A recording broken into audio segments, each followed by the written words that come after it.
Respect is the biggest thing in your life to give to an elder and to give to other people. Once you've got that respect and you know about your history and your culture, the younger people will start to learn about their time in life as well.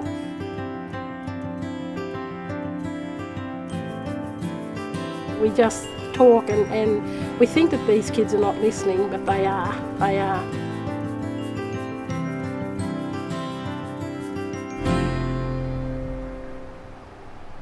When I was a young child, we'd listen to church services on the radio in the bush and with a battery-operated wireless. And that was my mum's ritual Sunday service. And then we started to come across with the priest who lived across the lake there in his boat. And, so I've come from a real Christian background in a way, but my mob comes from the Wimmera district, and my tribe from there is the Watchinbollock tribe. And again, it was the closure of all the missions that brought the people here together, and this was the only mission that remained open. And families were moved here because other missions were closing down through the protection board. And they'd bring them here together, which is where probably my mum and dad met. And there was another station called Ramiak where my great-grandfather and great-grandmother met. They were all married here in this church, and my own children were christened here as well. So it just builds up that bit of a history of living in Gunai country, and to be accepted, and it's just a lovely feeling, to know that you belong.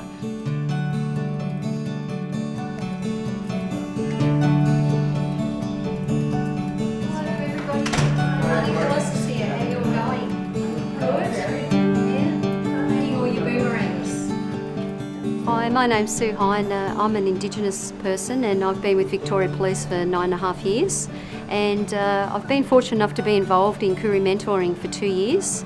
And I find it really rewarding and fulfilling, and really look forward to coming here once a week and spending a couple of hours with the kids and being a role model for them. And that's pretty much what the program's about.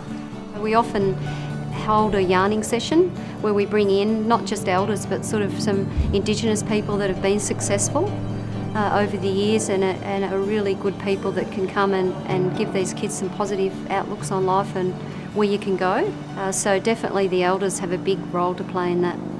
Today we have Auntie Phyllis Andy who's in there with the children, and we've also got an Indigenous artist, Cassie Harrop, who's brought along some boomerangs today and some bark, and we're going to be burning and colouring in the bark. The kids are going to be telling their own story on the bark and the boomerangs, and Auntie Phyllis is going to be talking about her life as a little girl with boomerangs and how they use them. Or even just a small fire, and then you stick them into the fire until they got hot, and then start to burn them on the boomerangs. It's really important that we involve the elders in the project because they're the people that have experienced through their life and became elders because of their experiences, and it's really important that that gets passed on to the younger generation.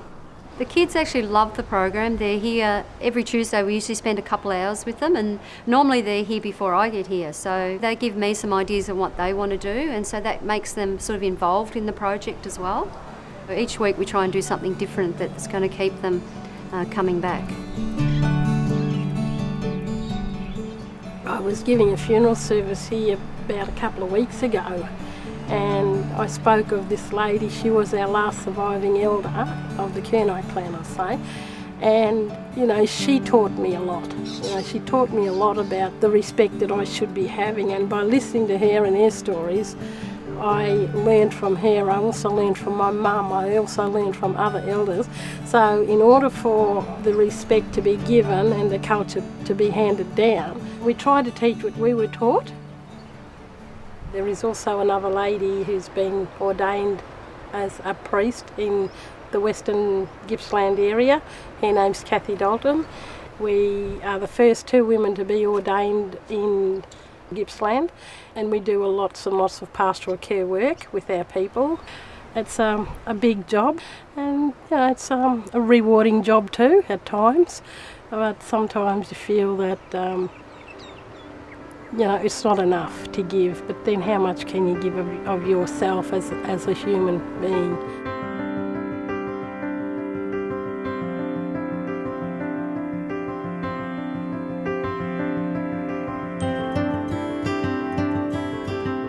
My name's Philip Bogle. I'm a Senior Sergeant of Police and I'm in charge of the Lakes Entrance Police Station, which covers Lakes Entrance, Buchan and Bruisen, and the Lake Tyres Aboriginal Trust as well.